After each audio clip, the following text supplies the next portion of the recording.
Hello everyone, Sammy here. Logan went off to market, so I am picking Gouda and zucchini. I started a box here. As you can see, it's about half full. And so we're gonna go through here and pick some. So what I do is kind of move the leaves away a little bit just so I can see, but I don't want to damage them so I don't push too hard. And then there's one here. So we'll cut it. And then we'll gently put it in the box. We don't want to throw them in, or we don't want to just like toss them in or anything, just because these are super easy to scar up. As you can see, this one here, there's a little bit of scarring on it. That could either be from it laying on the ground, since that side is scarred up, this side isn't, or it could also be from like other stems from inside the box hitting that, and that can cause a scarring on that. So you want to be super gentle with them. Another one.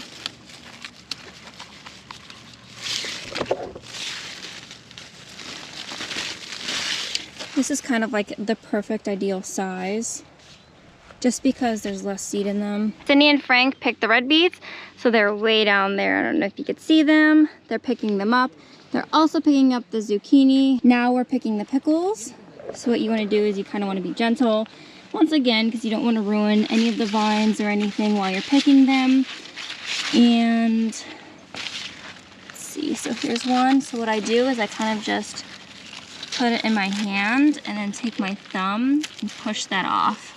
So I'm not hurting anything, and I'm also not leaving any stems on them.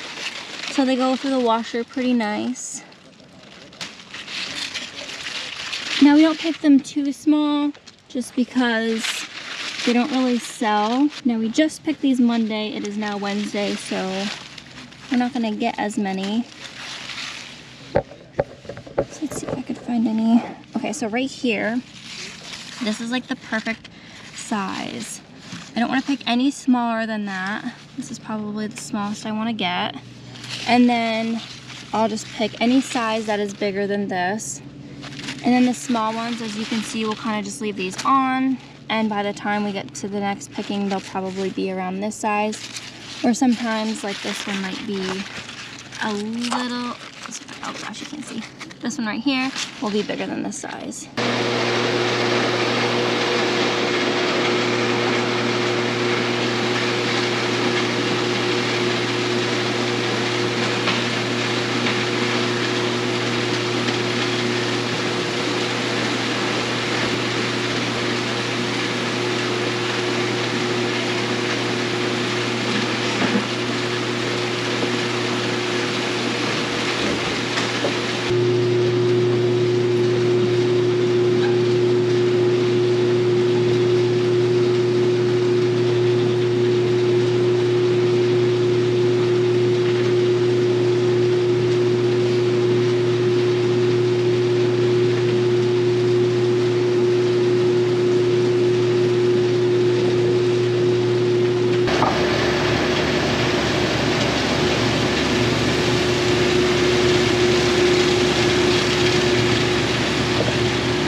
As you may have seen in Logan's last video or two, him and Frank put all this beautiful garlic in here. It looks so organized. I love it. And so now I'm here and I have my red baskets and I have my clippers. And what I'm going to do is I'm going to take this little brush here and brush them and clean them and clip them and put them in the basket. So then it will be easy for the guys when they take it to market. So what I will do is I'll take one garlic. Now usually I won't grab one at one time. I'll just kind of like clip them all at the same time and then work at multiple. But to show you, I'll take a garlic, I'll clip it. So when I clip it, I'm not gonna clip it too far down just because I don't want everything like kind of peeling off. I want that coverage on there. So I'm gonna kind of clip it up a little bit higher. And then I'll take this handy dandy brush and I will just brush all the loose stuff off, anything that kind of can fall off easily. And there we go. So now I'll just go ahead and clip a couple.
Jen and I came down to the lower high tunnel to pick some tomatoes. So what we do is there's just fried tomato, kind of pop that off, and then put it face down in a box.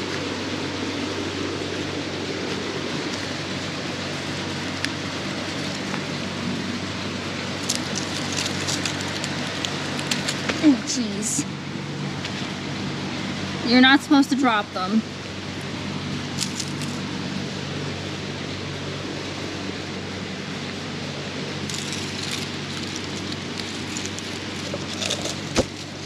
Oh, that was a little hard.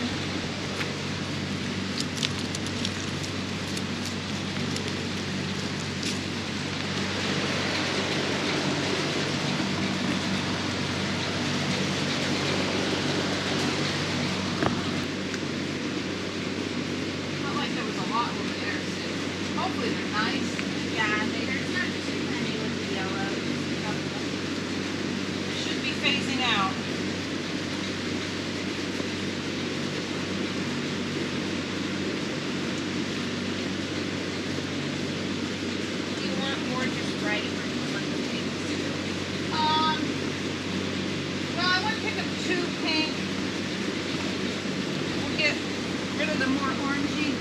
Okay.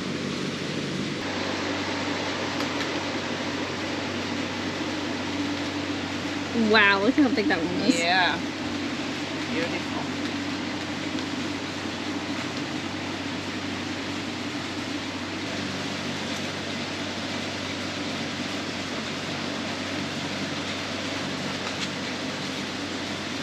Wow, Beautiful. that's pretty.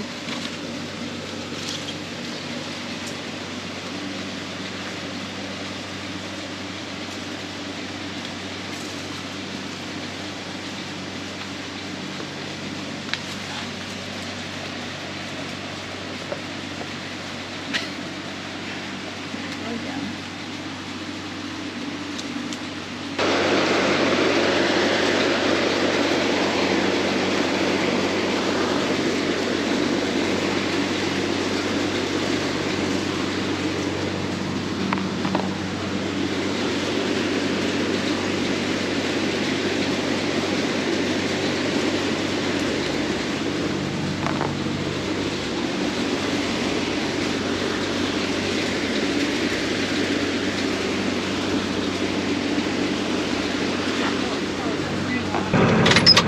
Let's go see what Fran's up to.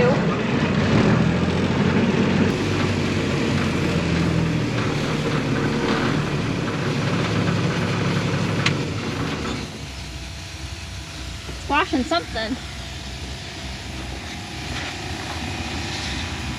What is that? For that fertilizer. Oh. All the components are over there. Wow. All the fertilizer components inside the fertilizer hoppers. Not the machine, just the doggone components. Wow. A lot of work. So I just got home from market. I actually have two cameras. The one I took to market today, I forgot to put an SD card in, so I couldn't record anything. So now that I'm home, I wanted to come out here and show you the strawberry field now that Frank got all the blossoms finished. It's been like 5 or 6 days now since we got the berries fertilized, and now that we got all the blossoms off, or I guess I should say most of the blossoms off, all the nutrients now are going right to the plant, and it just seems like they're growing like crazy. This here is the AC Valley Sunset. They're almost 100% right out through the row, which is awesome. That's exactly what we want to see this time of year. Nice, healthy, bushy plant. Now over in these two rows, this is the Cabot, which we went through and replanted, I would say over half of them with what we had left of the AC Valley Sunset. And they're doing pretty good. I would say they're probably 85 to 90%. And then on this side over here is the Dickens, which after you get out there a little ways, this row goes into Dickens too. So we have like a row and a half of Dickens and like two, not even half rows of the Cabot, and then 2 full rows of the AC Valley. We did get some bad news though. Norse Farms contacted us about a week or two before the plants were supposed to come in and said that there was a major loss in the strawberry tips or something of that sort, which is what they use to, you know, grow the strawberry plants. And so we got our order, I think, cut about in half, something like that. Said they were very sorry. They said they'll give us a discount on our order next year if we decide to go with them. But now that's a big issue because we have all this plastic laid, which is 5 more rows, ready and prepared for these plugs to go in. And now we don't have the strawberries to fill it. So what we're gonna do is contact another company, see what we can do. There's actually one locally here that we didn't even know about. I can't remember the name of their farm or their greenhouses. So we're gonna get some off of them, and we're hoping to get some from another company in New Jersey called like Cube Pack or something of that sort. And even though it's not the varieties that we really wanted, it's just what we're gonna get because, like I said, we've gotta fill this plastic now that we've got it laid. I'm also very excited to get those plugs in because once we do, we're gonna set up or get our line strung out and get this turned on, which is our solar powered fence. This is also new for this year. We have a lot of problems with deer out at the far end. They like to cross through there, and on their way through, they like to just, you know, take a couple of bites out of each strawberry plant, which is a very bad thing for us. And so I'm sure this system isn't gonna keep 100% of the deer out, but if it keeps 75% of them out, that's a real big plus, because in our other field, we lost about half of the field from the deer eating them off. We've got a nice sunset going on. We just had about, I don't know, not even a quarter inch of rain, but it came down pretty hard. So everything's kind of wet. So with that being said, that's what I'm gonna call it a wrap for this video. As always, thank you guys for watching, and always remember it ain't much, but it's honest work.